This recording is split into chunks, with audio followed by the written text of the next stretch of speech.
है, तेरे को कुछ नहीं चाहिए प्यारे, तू शरीर भाव में स्थित हो गया इसलिए चाहिए, कुछ नहीं चाहिए। जिस दिन जो ठान लेगा वैसे ही होगा। कई वर्ष अन्न नहीं पाया गया। ब्राह्मण में क्या मिलता, कभी जब कोई पूछता वैसे तो उबली हुई आलू या इतना गुड़, या कभी कोई हफ्ता 10 दिन में दूध थोड़ा दे देता, कोई फर्क नहीं पड़ता। काफी समय तक भगवती भागीरथी के परम पावन दुग्ध का पान करके जैसा इस शरीर को बनाना चाहो 10 दिन केवल कष्ट लगता है। जैसे अन्न छोड़ो तो 10 दिन परेशानी, फलाहार छोड़ दो केवल जल पे आ जाओ तो 10-15 दिन परेशानी, इसके बाद शरीर उसी में सेट हो जाएगा। वो उतने जल की खुराक में अपने जीवन को चलाने लगेगा। घबराते हो केवल कि ऐसा कैसे चल सकता है, सब सहन करने की कोशिश करो, सब सह लोगे। सच्ची मानिए, अच्छे अच्छे पदार्थ खाकर सुविधाजनक जीवन व्यतीत करके वो उच्च कोटि की अध्यात्म की ऊंचाई बहुत कठिन है, बहुत कठिन है। लालसा तो बहुत ऊंची करते हैं, लेकिन आचरण हमारे अगर ठीक नहीं है, हमारी वैसी लालसा के अनुसार साधना नहीं है, वैसे हम चल नहीं रहे, तो कैसे लालसा पूर्ण होगी। समझो, पहले देहूति जैसी पत्नी के लिए 10,000 वर्ष तक करदम जी को तपस्या करनी पड़ी थी। भगवान प्रकट हुए थे, तब महाराज आदि सम्राट मनुष्य रूपा से प्रकट हुई देहूति जी, और भगवान कपिल देव जी जैसे पुत्र प्रकट हुए। तपस्या, भजन। बोले जो मंद बुद्धि वाले हैं, अच्छा खाने को मिल रहा है, सुविधाजनक रहने को मिल रहा है, दिन कट रहा है, दिन काटने के लिए मिला है। अरे एक मिनट सार्थक करने के लिए, काटने के लिए नहीं। दांती पीस के भजन होता है। देखो हम बताएं तुम्हें अनुभव की बात, 10-5 मिनट भजन में मन लग जाएगा, जो अच्छा अभ्यास किए हो। शब्द याद रखो, या हम खाई पी बातें कहते हैं। अगर भजन का अभ्यास अच्छा कर रहे हो तो 10-5 मिनट, बहुत 20 मिनट घसीट ले, इसके बाद वो संकल्प विकल्प खड़ा करेगा, बेमतलब की बातें सामने, और भजन को रोकने की कोशिश करेगा। चलाओ, एक मंत्र चलाना, दूसरा नहीं चलाना, एक पकड़ लो मंत्र। 20 मिनट के अंतर्गत आप हमारे अनुभव को देख लेना, एकदम दृश्य खड़े करना लगेगा, और ऐसा उल्टा चलेगा, बस ऐसे होता है, दांती पीस के उसको बड़ा रिजल्ट बनता है एक बेहतरीन शुरुआत से, और यह शुरुआत होती है आपकी कक्षा 11वीं में।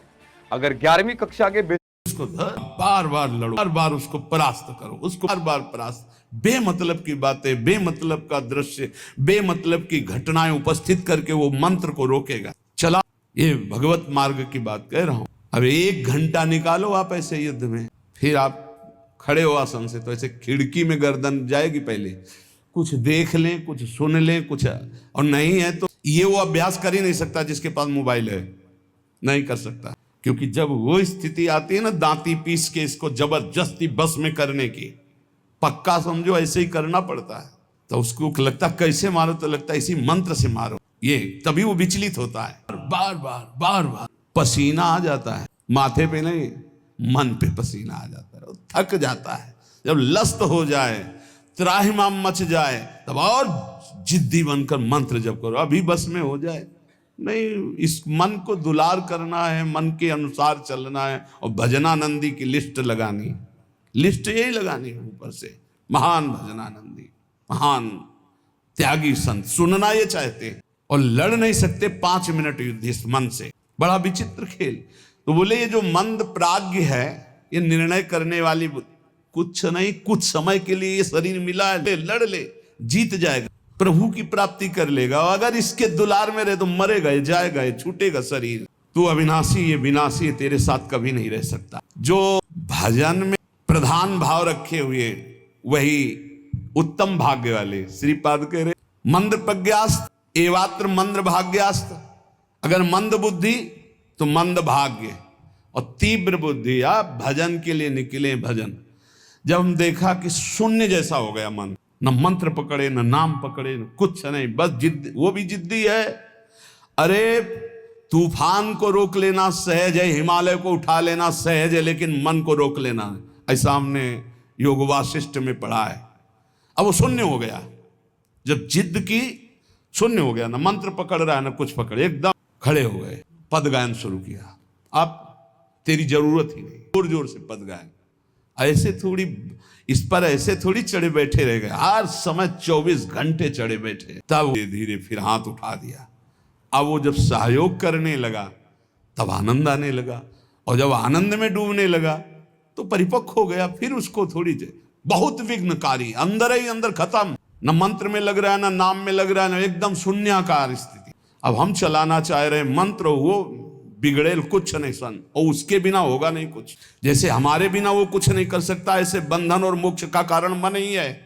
इसको बिल्कुल हमको ठीक करना है, दवा खवानी है, इसको दवा खवा के इसको स्वस्थ करना है, तभी हम भगवत प्राप्त होंगे। हमारे बिना ये कुछ नहीं कर सकता, तो इसके बिना भी हम कुछ नहीं कर सकते, क्योंकि यही बंधन और मोक्ष का कारण, इसको ठीक करना ही है। इसलिए लोक चिंता ननो धर्म चिंता न देहगा, श्रीमद वृंदावने राधा कृष्ण भाव भ्रतो मम।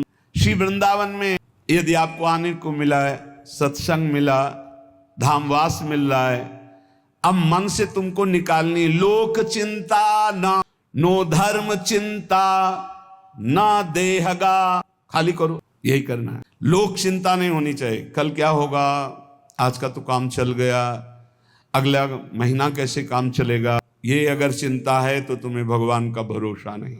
ये भजन के समय ज्यादा प्रपंच रचेगा, किसका देना है, किसका लेना है, किसने कब 10 साल पहले किसने गाली दी थी, 10 साल पहले, वो सब याद करवाएगा, मन जलेगा, उसने ऐसा क्यों कहा था, उसने तब पकड़ो कि इस समय मंत्र जपने के लिए बैठे हुए, प्रपंच करने के लिए बैठे हुए नहीं। देखो ना, यही करता है। आप जब बिल्कुल एकाग्रता पूर्वक टीवी देखते हुए, तो फिर बढ़िया है, फिर कोई परेशानी नहीं। एक कुर्सी में और आदमी बैठा लो, फिर माला ले लो, कोई परेशानी नहीं। ये हम उनकी बात कह रहे हैं जो असंगोहम असंग होकर मंत्राकार वृत्ति कर रहे हैं, उनकी तब इसकी असलियत समझ में आती कि मन हमारा इस समय दोस्त है या दुश्मन। भजन के एकदम विरुद्ध खड़ा हो जाता है, लोक चिंता, और फिर क्रियाओं की भी चिंता करो।